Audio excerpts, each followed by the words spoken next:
Nunca imaginé que el día más feliz de mi hijo se convertiría en el momento en que tendría que defenderlo de la peor humillación de su vida.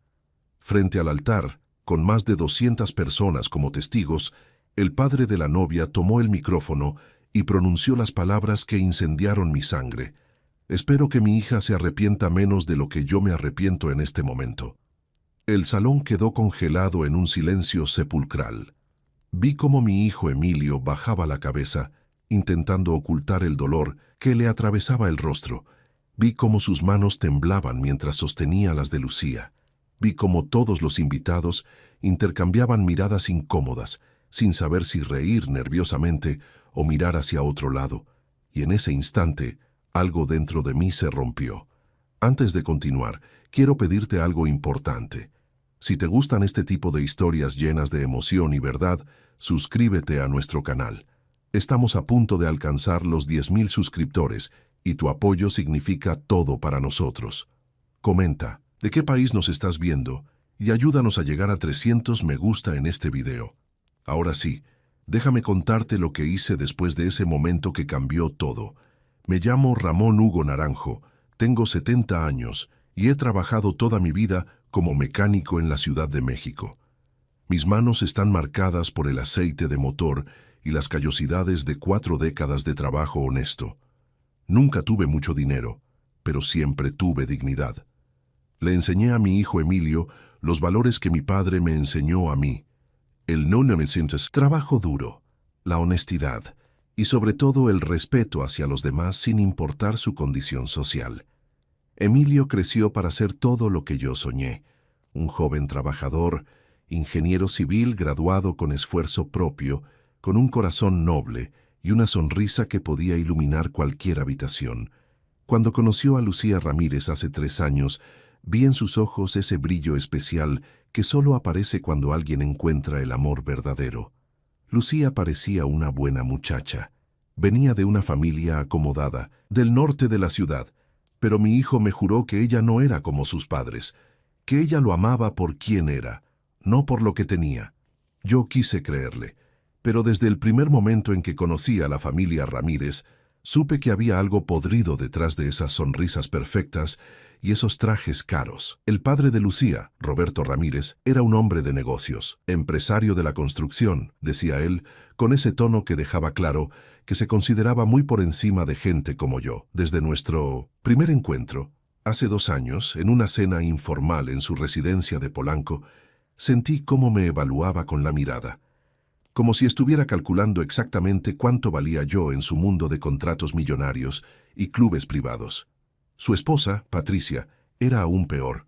Sonreía, pero sus ojos permanecían fríos como el hielo. Cada comentario que hacía sobre nuestra familia llevaba una pequeña púa envenenada. «Qué interesante que Emilio haya estudiado con beca», decía. «Debe haber sido muy difícil para ustedes con los recursos limitados que tienen».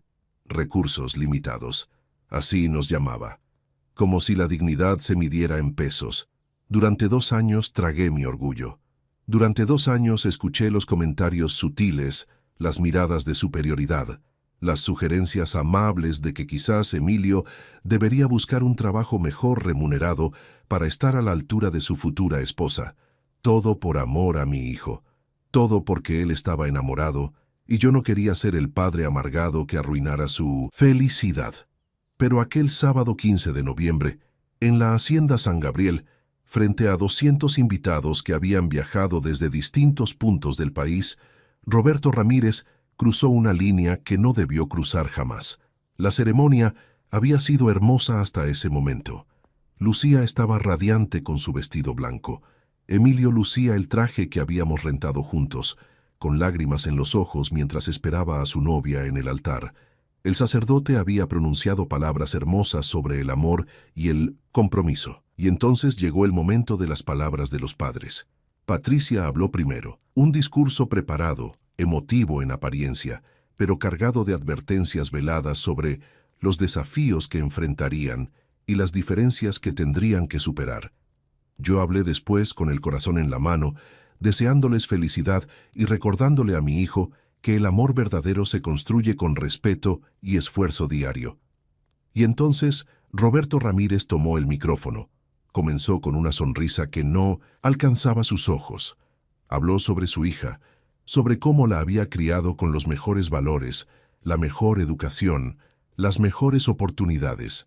Y entonces, volteando a ver directamente a Emilio, con una expresión que solo puedo describir como desprecio puro, pronunció esas palabras que marcaron el punto de no retorno. Espero que mi hija se arrepienta menos de lo que yo me arrepiento en este momento. El micrófono amplificó cada sílaba. Algunos invitados ahogaron exclamaciones. Otros, simplemente, miraron al suelo. Lucía se llevó una mano temblorosa a la boca. Y mi Emilio, mi hijo que había trabajado tan duro para llegar hasta ahí, bajó la cabeza como si le hubieran dado una bofetada. Sentí cómo la sangre me hervía en las venas. Sentí cómo 70 años de paciencia y compostura se evaporaban en un instante. Me levanté de mi asiento en la primera fila y el sonido de la silla arrastrándose contra el suelo resonó en el silencio absoluto que había dejado la declaración de Roberto. Caminé hacia el altar con pasos firmes. Todos los ojos se clavaron en mí. Roberto Ramírez me miraba con una ceja levantada, casi divertido, como si yo fuera algún tipo de entretenimiento inesperado. Extendí mi mano. «El micrófono», dije con voz calmada pero firme. Y en ese momento, Roberto Ramírez no tenía idea de que lo que estaba por escuchar destruiría no solo esta boda, sino toda la imagen que había construido tan cuidadosamente durante décadas. Para entender lo que pasó después, necesitas conocer la historia completa. Necesitas saber quién es realmente mi hijo Emilio y por qué las palabras de Roberto Ramírez fueron mucho más que una simple ofensa. Emilio nació cuando yo tenía 35 años. Su madre, mi querida esposa Magdalena, murió cuando él apenas tenía 12 años. Un cáncer que se la llevó en 6 meses, dejándome solo para criar a nuestro hijo. Fueron años difíciles. Yo trabajaba desde las 6 de la mañana hasta las 8 de la noche en el taller mecánico y aún así apenas alcanzaba para pagar la renta, la comida y la escuela de Emilio. Pero nunca, ni un solo día, le faltó amor. Emilio era un niño brillante. Sus maestros siempre me decían que tenía un talento especial para las matemáticas y las ciencias. Cuando llegó el momento de la preparatoria, conseguimos una beca completa en un colegio privado gracias a sus calificaciones excepcionales. Ahí fue donde comenzó a ver un mundo diferente al nuestro. Estudiaba junto a hijos de empresarios, políticos, ya doctores.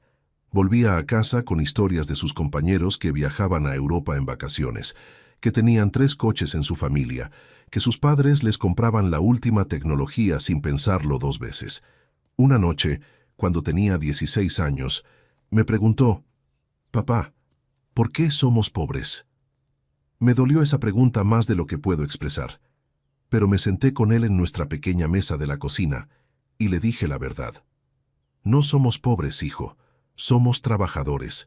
La pobreza está en el espíritu, no en la cuenta bancaria. Tenemos comida, tenemos un techo y sobre todo tenemos dignidad.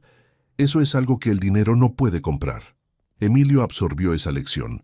Cuando llegó a la universidad, volvió a conseguir una beca, esta vez para estudiar ingeniería civil en la UNAM.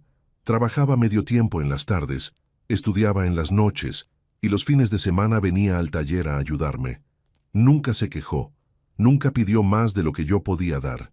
Se graduó con honores hace 5 años. Comenzó a trabajar en una firma mediana de construcción, ganando un sueldo modesto pero estable. Compartía un departamento pequeño con un compañero de la universidad en la colonia Roma.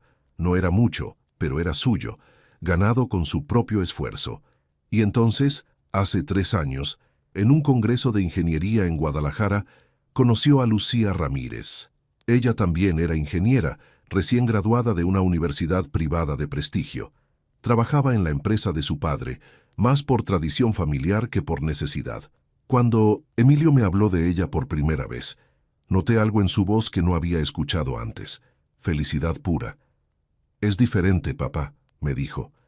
«No le importa que no tenga coche del año, no le importa que viva en un departamento rentado.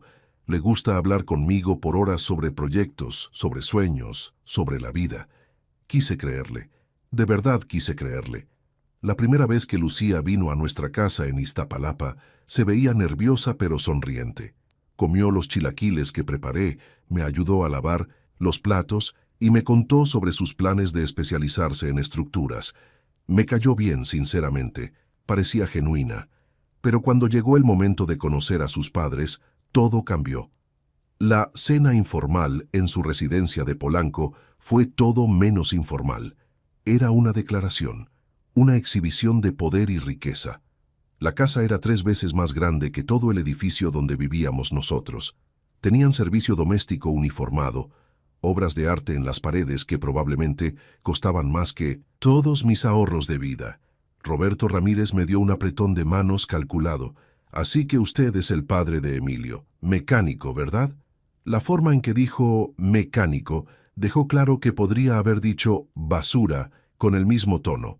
Patricia nos ofreció vino importado de Francia mientras nos preguntaba sobre nuestro negocio familiar, asumiendo que ser mecánico significaba tener un taller propio y no ser un simple empleado como yo había sido la mayor parte de mi vida.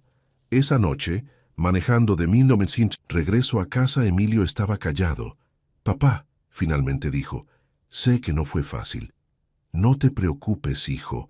Lo importante es que amas a Lucía y ella te ama a ti. ¿Pero crees que sus padres nos aceptarán algún día?» Le puse una mano en el hombro. La gente que necesita que los acepten es la gente que no se acepta a sí misma. Nosotros sabemos quiénes somos. Pero en el fondo, ya tenía mis dudas. Ya había visto esa mirada en los ojos de Roberto Ramírez. Esa mirada que decía claramente que jamás consideraría suficientemente bueno a mi hijo para su hija. Y durante los siguientes 2 años, esas dudas solo se hicieron más fuertes. Los meses siguientes fueron una revelación dolorosa de cómo realmente pensaba la familia Ramírez sobre nosotros. Cada encuentro, cada celebración, cada evento familiar era una oportunidad para recordarnos sutilmente nuestro lugar en su mundo. En la cena de Navidad de hace 2 años, Patricia comentó frente a todos los invitados: «Qué lindo que Emilio haya podido venir directamente del trabajo. No te preocupes por la ropa, querido. Aquí somos muy informales en Navidad». Emilio llevaba su mejor traje, el mismo que usaba para presentaciones importantes en su trabajo. Miré alrededor y todos los demás hombres vestían trajes que fácilmente costaban 3 veces más.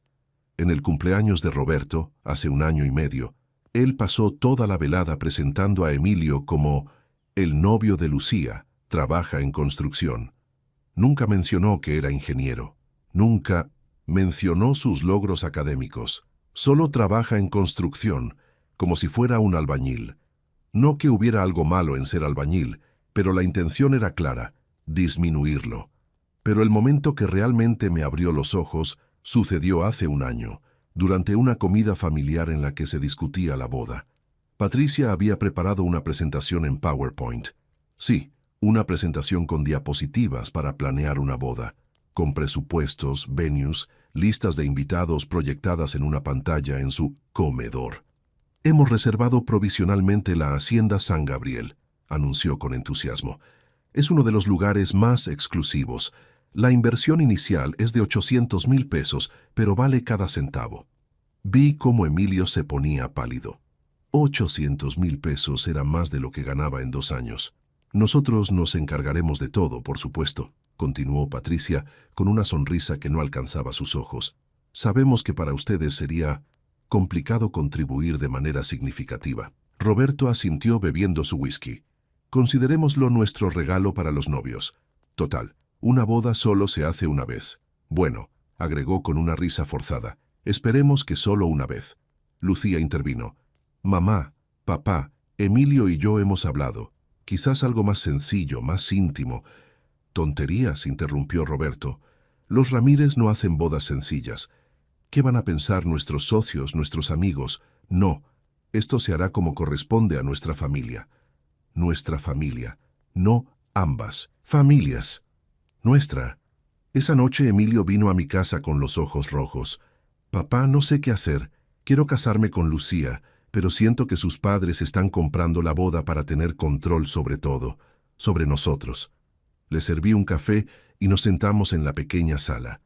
Hijo, el matrimonio es entre tú y Lucía, no entre familias. Si ella te ama de verdad, nada de esto importará. Pero me siento tan pequeño. Todo el tiempo me están recordando que no soy suficiente. Eso es porque tienen miedo, le dije. ¿Miedo? ¿De qué? De que su hija descubra que el dinero no es lo más importante en la vida, de que aprenda que un hombre honesto y trabajador vale más que todos sus contactos de negocios juntos. Emilio sonrió débilmente, pero vi que el daño ya estaba hecho. Poco a poco estaban erosionando su confianza. Fue entonces cuando algo extraño sucedió. 2 meses antes de la boda, un antiguo cliente del taller vino a buscarme.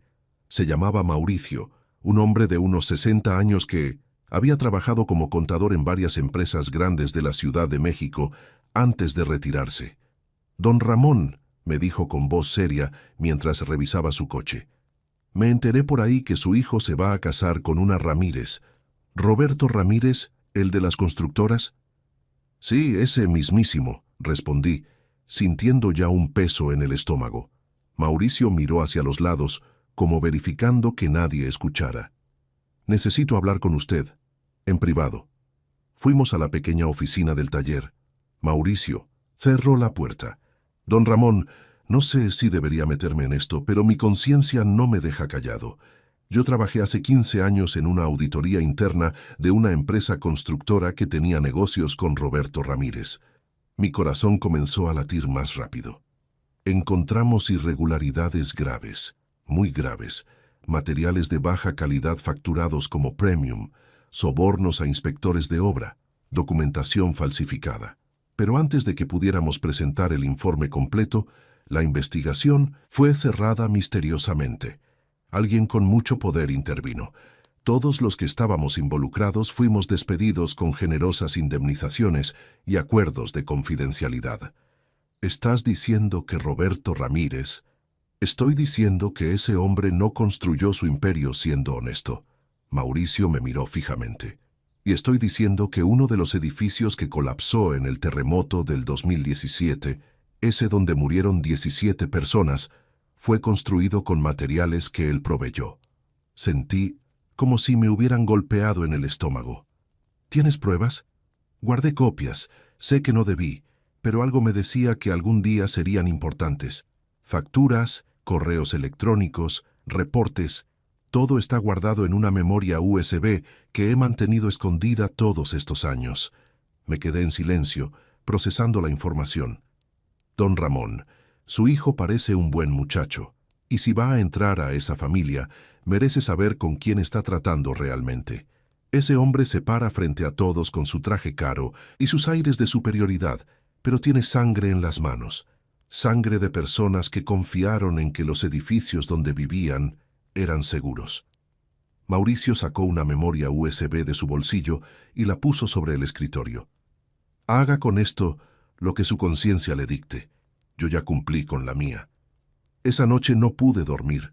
Tenía en mis manos información que podría destruir a Roberto Ramírez, pero también podría destruir la felicidad de mi hijo. ¿Qué debía hacer? Decirle a Emilio. Confrontar a Roberto. Quedarme callado. Durante semanas luché con esa decisión. Conecté la memoria USB a mi vieja computadora y vi los documentos. Todo estaba ahí. Facturas donde se mostraba la compra de materiales baratos. Correos donde Roberto daba instrucciones explícitas de ajustar los reportes de calidad. Fotografías de estructuras mal construidas y, lo peor de todo, un informe preliminar que vinculaba sus materiales defectuosos con el edificio colapsado en la colonia Roma durante el terremoto.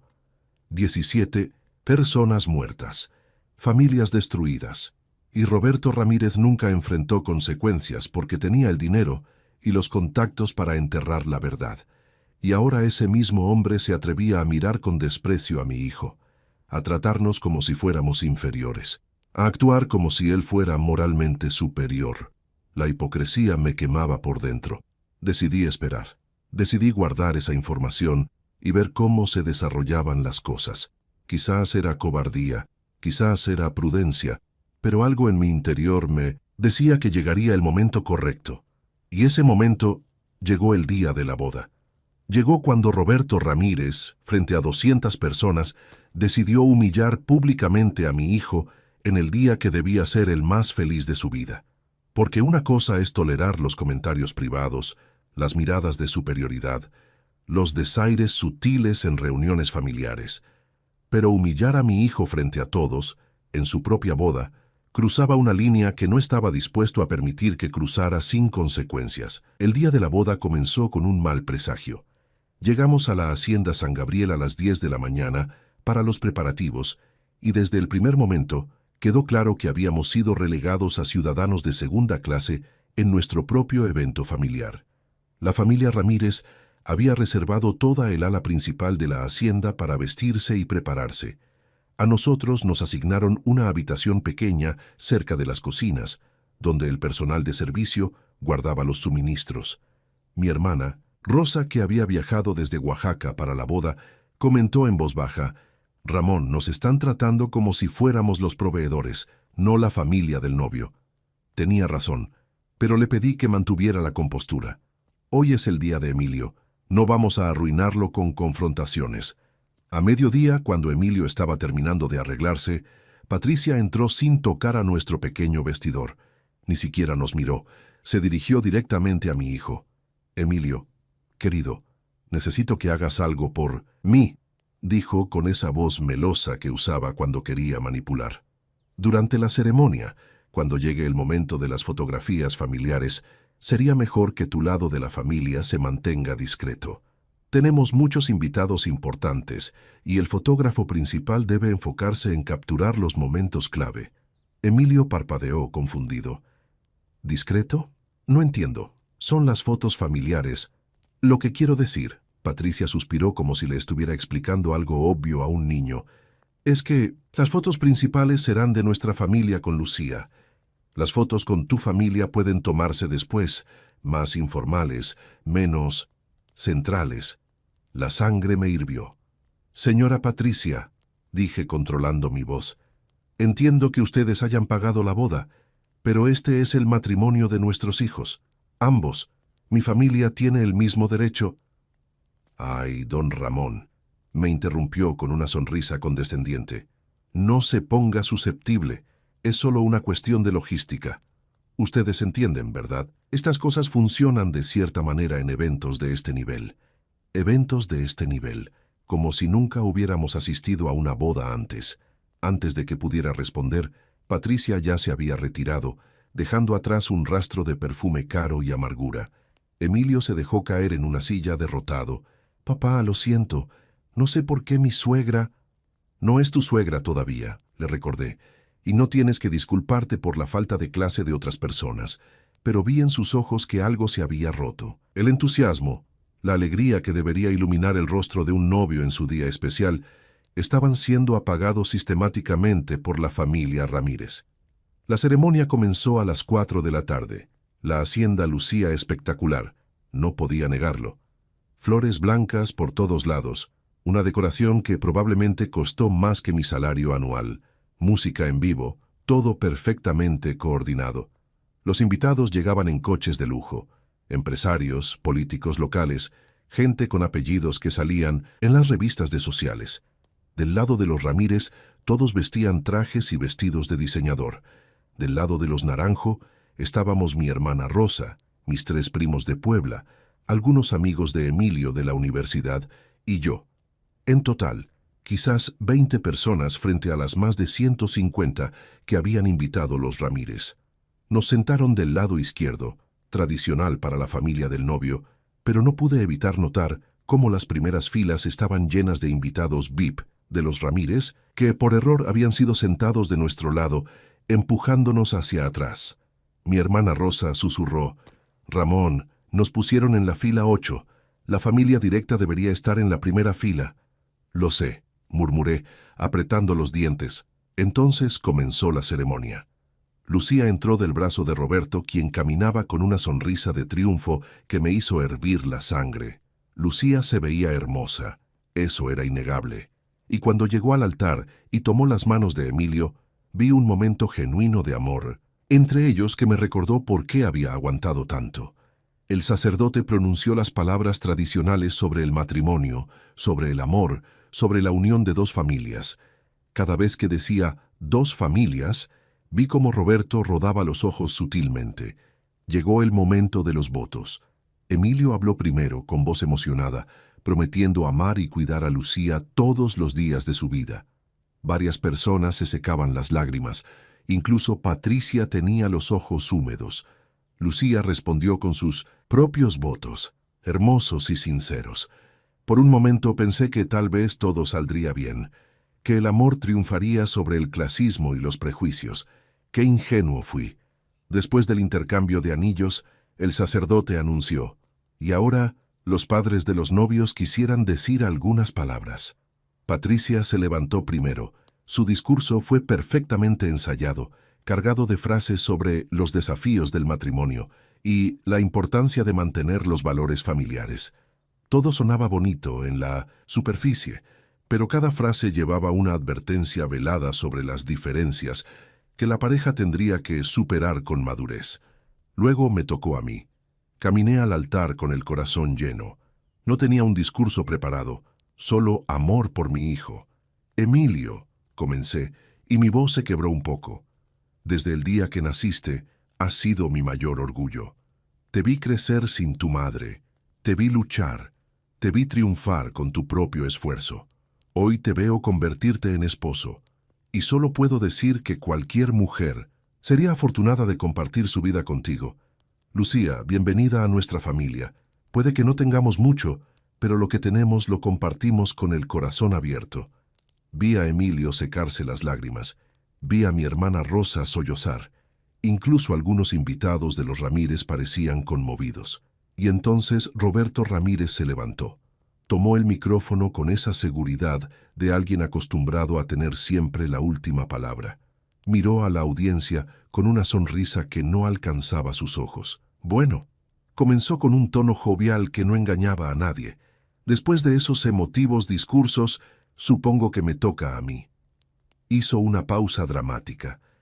Como padre de la novia, uno tiene muchos sentimientos encontrados en un día como este.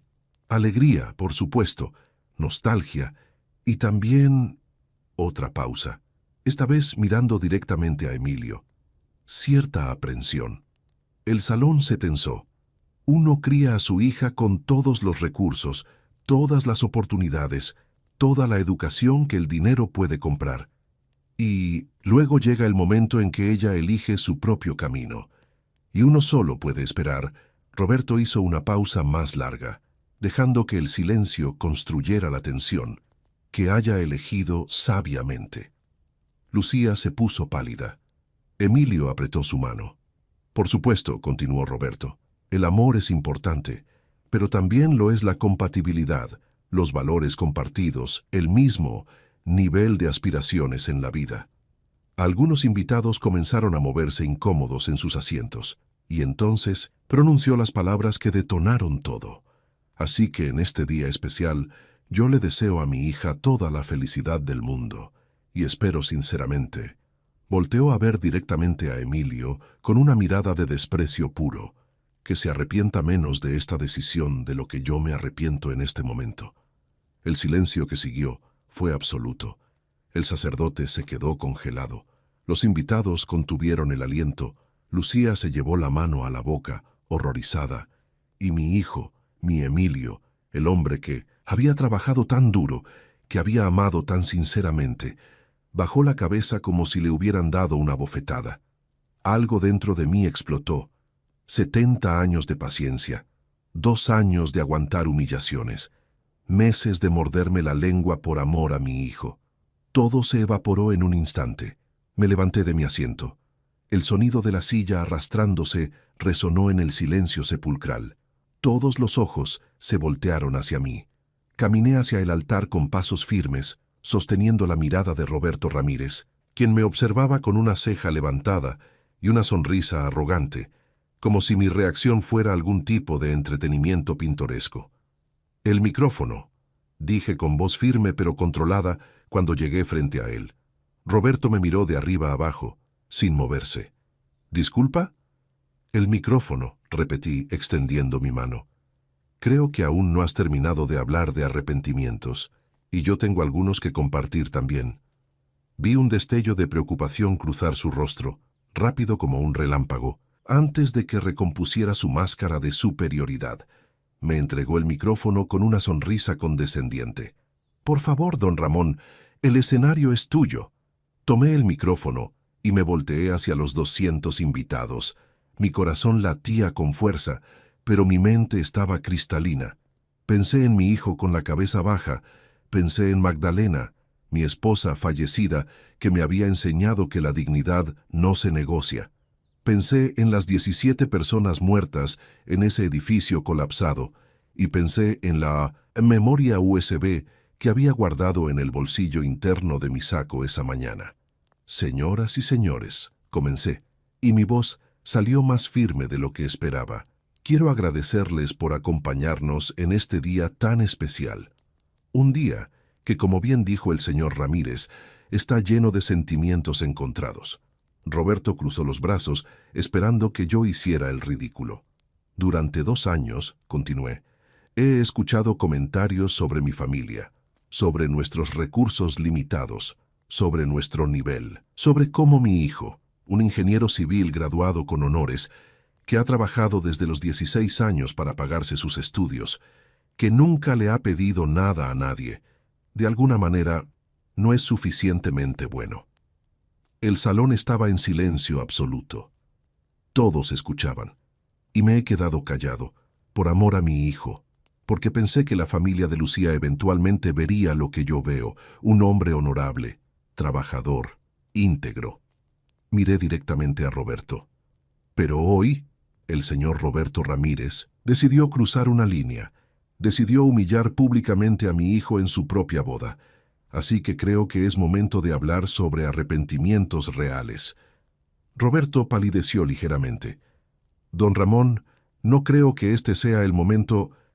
«Oh, creo que es exactamente el momento», lo interrumpí.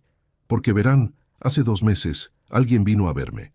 Alguien que trabajó hace 15 años en una auditoría de una empresa constructora. Una auditoría que investigaba irregularidades graves». Vi cómo Roberto se farenzaba completamente. Irregularidades relacionadas con una empresa proveedora de materiales de construcción, una empresa propiedad de Roberto Ramírez. Patricia se levantó de su asiento. «¿Qué estás insinuando?» «No estoy insinuando nada, señora», respondí calmadamente. «Estoy a punto de decir las cosas muy claramente». Saqué la memoria USB de mi bolsillo y la sostuve en alto para que todos pudieran verla. En esta pequeña memoria están guardados 15 años de secretos, facturas que muestran cómo materiales de baja calidad fueron facturados como premium, correos electrónicos con instrucciones explícitas de ajustar reportes de calidad, sobornos documentados a inspectores de obras y, lo más importante, hice una pausa, dejando que el peso del momento se sintiera. Documentación que vincula los materiales defectuosos provistos por la empresa del señor Ramírez con el edificio que colapsó en la colonia Roma durante el terremoto de 2017. Ese edificio donde murieron 17 personas. El salón explotó en murmullos. Algunos invitados se pusieron de pie. Patricia se había puesto blanca como el papel. Lucía miraba a su padre con expresión de horror. Y Roberto Ramírez, el hombre que había caminado con tanta arrogancia minutos antes, parecía haber envejecido 10 años en un instante. Eso es una mentira», balbuceó. «Una calumnia absoluta. Te voy a demandar por difamación». «¿Difamación?», repetí con calma. «La difamación es cuando algo es falso, señor Ramírez. Y todo lo que tengo aquí está perfectamente documentado. Facturas con su firma, correos de su cuenta de email corporativo, reportes internos que usted personalmente ordenó modificar». Me acerqué un paso hacia él. «Así que dígame, señor Ramírez, ¿quién debería arrepentirse más? ¿Mi hijo, que ha construido su vida con trabajo honesto? ¿O usted, que construyó su imperio sobre cimientos de corrupción y que tiene la sangre de 17 personas en sus manos?» El silencio era ensordecedor. Roberto abrió la boca, pero no salió ningún sonido. Sus ojos iban de la memoria USB a los rostros horrorizados de sus invitados, empresarios con los que hacía negocios, políticos que lo apoyaban, socios comerciales, todos mirándolo con una mezcla de shock y repulsión. Patricia corrió hacia él. «Roberto, di algo, diles que no es verdad». Pero Roberto no podía hablar, porque sabía que era verdad, y sabía que yo tenía las pruebas. Lucía soltó la mano de Emilio y caminó hacia su padre, con lágrimas, corriendo por su rostro. «Papá, ¿es verdad? ¿Es verdad lo que está diciendo?» Y en ese momento vi algo en Roberto Ramírez que nunca había visto antes. Miedo. Miedo puro y absoluto de que su mundo perfectamente construido, su imagen cuidadosamente cultivada, su imperio de mentiras, estaba a punto de derrumbarse exactamente como ese edificio que él ayudó a destruir con su avaricia. Sostuve el micrófono un momento más, mirando a todos los presentes. «Señoras y señores, no vine aquí hoy a arruinar una boda. Vine a celebrar el amor de mi hijo, pero no voy a permitir que nadie, absolutamente nadie, lo humille y lo trate como inferior, especialmente no alguien que ha pasado su vida entera siendo profundamente deshonesto». Le devolví el micrófono a Roberto, quien lo tomó con manos temblorosas, y entonces me dirigí a mi hijo. «Emilio, hijo mío, la decisión es tuya, siempre ha sido tuya, pero quiero que sepas que vales 1000 veces más que cualquier persona que intente hacerte sentir pequeño. Con boda o sin boda, con esta familia o sin ella, tú eres mi orgullo, y nada va a cambiar eso jamás». El salón permanecía en shock absoluto, y lo que sucedió después, nadie en esa hacienda lo vio venir. Durante varios segundos que parecieron eternos, nadie se movió. El salón de la hacienda San Gabriel estaba sumido en un silencio tan profundo que podía escucharse el viento moviendo las cortinas de las ventanas abiertas. Entonces, uno de los invitados se levantó. Era un hombre de unos 50 años, vestido con un traje elegante. Lo reconocí de las presentaciones. Ingeniero Gustavo Mendoza, socio de Roberto en varios proyectos. «Roberto», dijo con voz tensa, «necesito hablar contigo, ahora». Otro hombre se puso de pie. «Yo también. Si hay algo de verdad en lo que este señor acaba de decir, tenemos que hablar sobre los proyectos que tenemos en curso». Y como fichas de dominó, varios empresarios más comenzaron a levantarse, todos con expresiones que iban desde la preocupación hasta la ira absoluta. Patricia intentó tomar control de la situación. «Por favor, todos, esto es un malentendido terrible. Un mecánico resentido intentando arruinar el día de nuestra hija con mentiras». «¿Mentiras?». La voz vino de atrás del salón. Una mujer de unos 60 años se había puesto de pie, con lágrimas corriendo por su rostro. «¿Mentiras? Mi hijo murió en ese edificio de la colonia Roma. Tenía 26 años. Acababa de mudarse ahí porque le dijeron que era una construcción de calidad segura moderna». El salón se quedó congelado. La mujer caminó por el pasillo central, su voz quebrándose. «Después del terremoto, nos dijeron que fue un acto de Dios, que nadie tenía la culpa, pero yo siempre supe que algo no estaba bien. Los otros edificios de la cuadra resistieron. Solo ese colapsó completamente». Miró directamente a Roberto con una mezcla de dolor y furia. «Yo soy Dolores Fuentes. Vine a esta boda porque mi esposo hace negocios con usted, señor Ramírez. Pero si lo que este hombre dice es verdad, si usted tuvo algo que ver con la muerte de mi hijo». No pudo terminar la frase. Se derrumbó en sollozos. Roberto había perdido todo el color de su rostro. «Señora Fuentes, yo no sé de qué está hablando. Yo no tuve nada que ver». «¿En serio?», dije interrumpiéndolo. Saqué mi teléfono celular. Durante semanas había fotografiado cada documento de esa memoria USB, preparándome para este momento sin saber si realmente llegaría.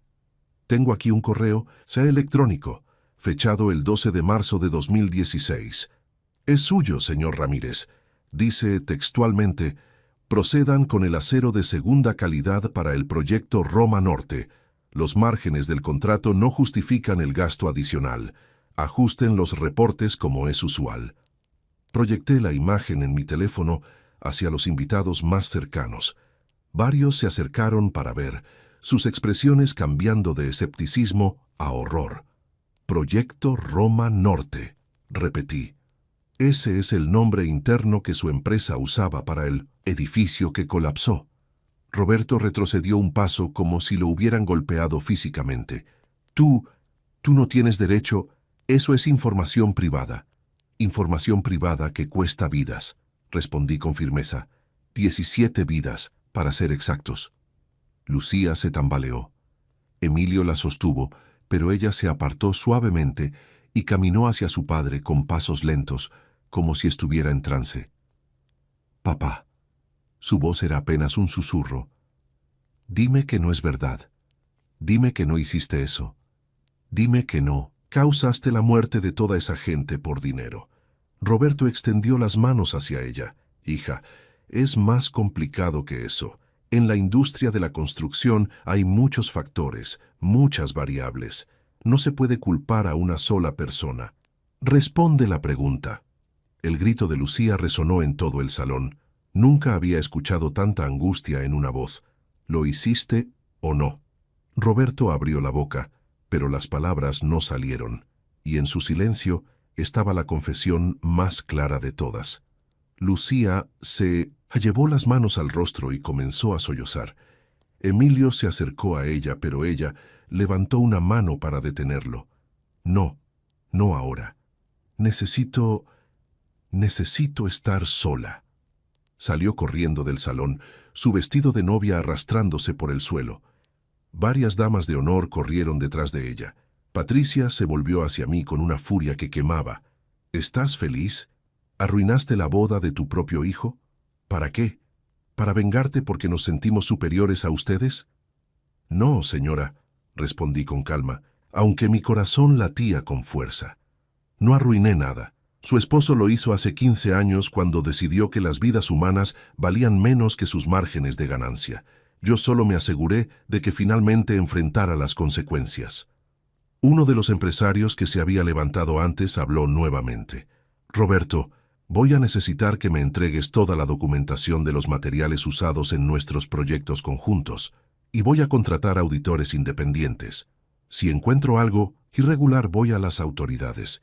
Yo también, dijo otro. Y yo, agregó un tercero. Como una avalancha, los socios y contactos de negocios de Roberto comenzaban a distanciarse, protegiéndose de la radioactividad de su escándalo inminente. Roberto miró alrededor viendo cómo su mundo se desmoronaba. Ustedes no entienden. Así funciona la industria. Todos cortan esquinas. Todos ajustan números. No soy el único. Pero fuiste tú quien nos llamó inferiores, dije en voz baja pero clara. Fuiste tú quien humilló a mi hijo. Fuiste tú quien actuó como si tu dinero te hiciera mejor persona, y resulta que ese dinero está manchado de sangre. Me acerqué a él, sosteniéndole la mirada. Durante 2 años, aguanté tus desprecios, tus comentarios, tus miradas de superioridad. Todo porque creí que mi hijo amaba a tu hija y que el amor era suficiente. Pero hoy, cuando decidiste humillarlo públicamente en el día de su boda, me demostraste que nunca ibas a respetar a mi familia. Así que decidí mostrarte quién realmente debería sentir vergüenza. Roberto me miró con un odio puro. Me vas a pagar por esto. Te voy a destruir legalmente. Te voy a... ¿Destruirme? Solté una risa amarga. Señor Ramírez, yo no tengo nada que perder. Vivo en un departamento rentado. Trabajo como mecánico. No tengo un imperio que proteger ni una reputación que mantener entre la élite. Pero tú tienes todo que perder. Levante la memoria USB nuevamente. Y esta información ya no está solo conmigo. Esta mañana, antes de venir, hice varias copias. Una está con mi abogado, con instrucciones de entregarla a las autoridades si algo me pasa. Otra está con un periodista de investigación que ha estado buscando exactamente este tipo de historia. Y una más está en un lugar seguro que solo yo conozco. Roberto se tambaleó buscando una silla donde sentarse. Así que aquí está mi propuesta, continué. Puedes intentar destruirme y en el proceso garantizar que toda esta información se haga pública y probablemente termines en prisión. O puedes aceptar que finalmente alguien te puso en tu lugar. Patricia sollozaba ahora, toda su compostura perfecta destruida. Algunos invitados comenzaban a salir del salón, murmurando entre ellos. Otros sacaban sus teléfonos, probablemente contactando a abogados o preparándose para distanciarse públicamente de Roberto Ramírez. Emilio se acercó a mí, con los ojos rojos. «Papá, Lucía...» «Lo sé, hijo», puse mi mano en su hombro. «Lo siento, pero no podía quedarme callado». «No», me interrumpió, su voz firme a pesar de las lágrimas. «No te disculpes. Nunca te disculpes por defender nuestra dignidad». Me abrazó y en ese abrazo sentí años de dolor, de humillación aguantada, de silencio forzado, finalmente liberándose. Cuando nos separamos miré alrededor del salón. La boda perfectamente planeada, la exhibición de riqueza y estatus, todo se había desmoronado en minutos. Pero algo más estaba a punto de suceder, algo que ninguno de nosotros esperaba. Lucía regresó al salón 10 minutos después. Su maquillaje estaba corrido, su rostro marcado por las lágrimas, pero en sus ojos había una determinación que no había visto antes. Caminó directamente hacia su padre, quien seguía sentado con la cabeza entre las manos, rodeado de un círculo de asientos vacíos como si fuera radiactivo. «Papá», su voz era fría, controlada. «Necesito que me digas la verdad, sin excusas, sin justificaciones. ¿Es verdad lo que dijo el señor Naranjo?» Roberto levantó la vista. Intentó tomar la mano de su hija, pero ella la retiró. «Lucía, mi amor, las cosas no son blanco y negro en el mundo de los negocios. A veces hay que tomar decisiones difíciles». «Responde la pregunta», Lucía lo interrumpió cortante. «¿Usaste materiales de baja calidad sabiendo que ponían en riesgo vidas humanas?» El silencio de Roberto era ensordecedor. «¿Murió gente por tu culpa?» «Fue un terremoto», comenzó Roberto débilmente. «Los terremotos no matan gente, papá. Los edificios mal construidos matan gente». Lucía gritaba ahora, años de ser la hija perfecta y obediente, evaporándose. «¡Responde!» Roberto finalmente se derrumbó. «Sí», susurró. «Sí, usé materiales más baratos. Todos lo hacen, Lucía. Es la única forma de mantener competitividad en el mercado. No pensé que pasaría un terremoto». Lucía terminó la frase con incredulidad. «Vivimos en Ciudad de México, papá. Siempre hay terremotos. ¿En qué estabas pensando?» «En ti». Roberto levantó la vista, con ojos desesperados. «En darte la mejor vida, en pagar tu universidad privada, tus viajes a Europa, esta boda. Todo requiere dinero, hija. Todo tiene un costo». Lucía retrocedió como si la hubieran abofeteado. «No, no me hagas responsable de tus decisiones. Yo nunca te pedí que mataras gente para pagarme una universidad». Se volteó y caminó hacia donde estaba la señora Fuentes, quien permanecía sentada, llorando en silencio. «Señora», Lucía se arrodilló frente a ella, su vestido de novia, esparciéndose por el suelo. «No tengo palabras para expresar cuánto lo siento. Mi padre, lo que hizo es imperdonable. Su hijo, él no merecía morir por la avaricia de mi familia». Dolores Fuentes miró a la joven novia con sorpresa y luego, lentamente, puso una mano temblorosa sobre la cabeza de Lucía. «Hija, tú no tienes la culpa de los pecados de tu padre. Pero crecí con el dinero manchado de sangre», Lucía sollozaba. «Toda mi vida, todo lo que tengo». Se levantó y caminó hacia Emilio, quien la esperaba con expresión torturada. «Emilio», comenzó limpiándose las lágrimas, «tu padre tenía razón. Sobre todo, mis padres los trataron terriblemente, y yo dejé que pasara porque era más fácil no enfrentar a mi familia que defender lo correcto». «Lucía». Emilio intentó hablar, pero ella lo interrumpió. «No, déjame terminar». Respiró profundo. «Durante 2 años vi cómo mis padres te menospreciaban. Escuché los comentarios sobre tu ropa, tu trabajo, tu familia, y cada vez me decía a mí misma que no era tan grave, que solo estaban siendo protectores que eventualmente cambiarían». Se quitó el anillo de compromiso con manos temblorosas. «Pero no van a cambiar, y yo no puedo casarme contigo hoy sabiendo que mi familia ha destruido la tuya de esta manera. No sería justo para ti». El salón entero contuvo el aliento. Emilio miró el anillo, luego a Lucía, luego a mí. En sus ojos vi dolor, confusión, pero también algo más, claridad. Lucía, dijo suavemente, jamás, con todo mi corazón. Ella respondió inmediatamente, por eso no puedo hacerte esto, no puedo atarte a esta familia, a este apellido, a esta vergüenza. ¿Me amas?, repitió Emilio, ignorando su explicación.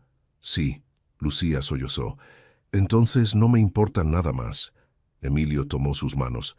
Tu padre cometió crímenes terribles, tu madre ha sido cruel, pero tú no eres ellos. Tú eres la mujer que se arrodilló frente a la señora Fuentes para pedir perdón por algo que no hiciste. Tú eres la mujer que está devolviendo el anillo porque quiere protegerme, no porque haya dejado de amarme. Lucía lo miraba con incredulidad. No vine aquí hoy a casarme con tu apellido o tu familia, continuó Emilio. Vine a casarme contigo, y si tú todavía quieres casarte conmigo, entonces nada de esto importa. Pero ¿cómo podemos? Lucía no podía terminar sus preguntas entre los sollozos. Emilio miró hacia mí. Yo asentí, dándole permiso para lo que estaba a punto de proponer.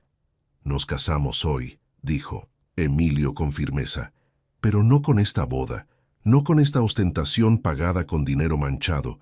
Nos casamos en la capilla del pueblo, con el sacerdote local, solo con la gente que realmente nos ama y nos respeta.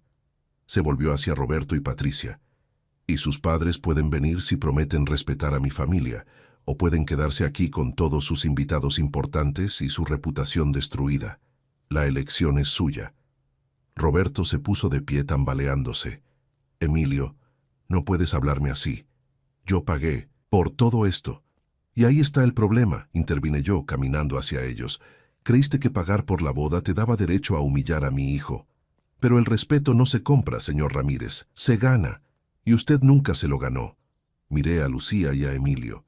Hijos, si deciden casarse hoy o cualquier otro día, tienen mi bendición. Pero que sea una boda construida sobre amor y respeto, no sobre dinero y apariencias. Lucía miró a sus padres, luego a Emilio, luego a mí. Lentamente, una sonrisa comenzó a formarse en su rostro manchado de lágrimas. «Vámonos», dijo, «vámonos de aquí ahora mismo».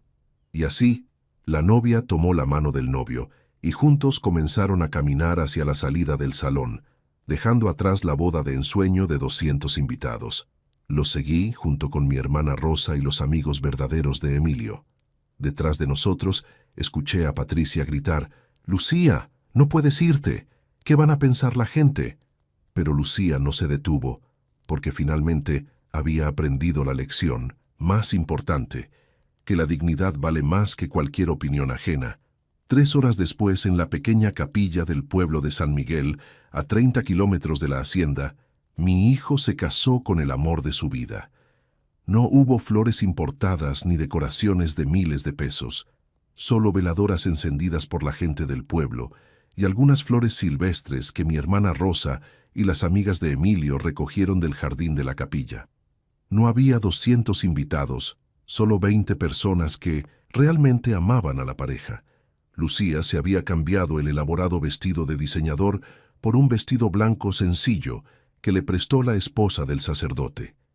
Emilio se quitó el saco del traje rentado y se arremangó la camisa. Se veían perfectos.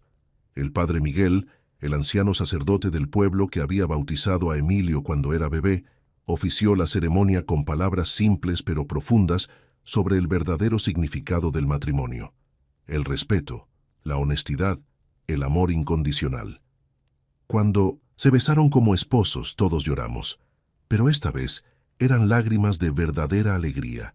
Afuera de la capilla, compartimos tamales y atole que prepararon las señoras del pueblo cuando se enteraron de lo que había pasado. Reímos, bailamos al son de una guitarra que tocaba Don Chuy, el vecino de mi edificio, y celebramos de la forma más auténtica posible. Lucía se acercó a mí al caer la tarde, mientras el sol pintaba el cielo de naranja y rosa. «Don Ramón», dijo con voz suave, «gracias por defender a Emilio. Y gracias por hacer lo que yo debía haber hecho hace mucho tiempo, poner a mi padre en su lugar». «No tienes que agradecerme, hija», respondí, «pero sí tienes que prometerme algo, lo que sea». Prométeme que nunca dejarás que el apellido que cargaste defina quién eres. Tú decides qué tipo de persona quieres ser. No tu padre, no el dinero, no el pasado.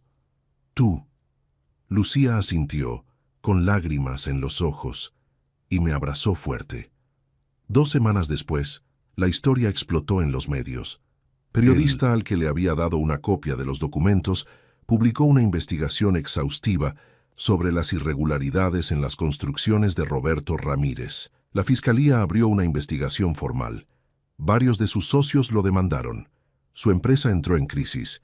Patricia me llamó una vez insultándome, culpándome por destruir a su familia. Le respondí con calma: señora, yo no destruí nada.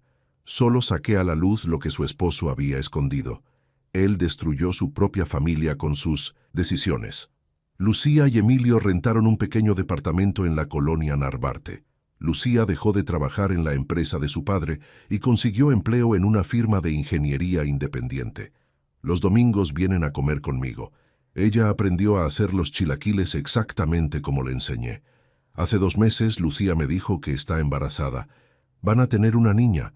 Me preguntó si podían ponerle Magdalena, como mi difunta esposa. Lloré de felicidad. Roberto nunca me contactó directamente, pero escuché que aceptó un acuerdo con la fiscalía: testificar contra otros empresarios corruptos a cambio de una sentencia reducida. Purga 3 años en una prisión de mínima seguridad.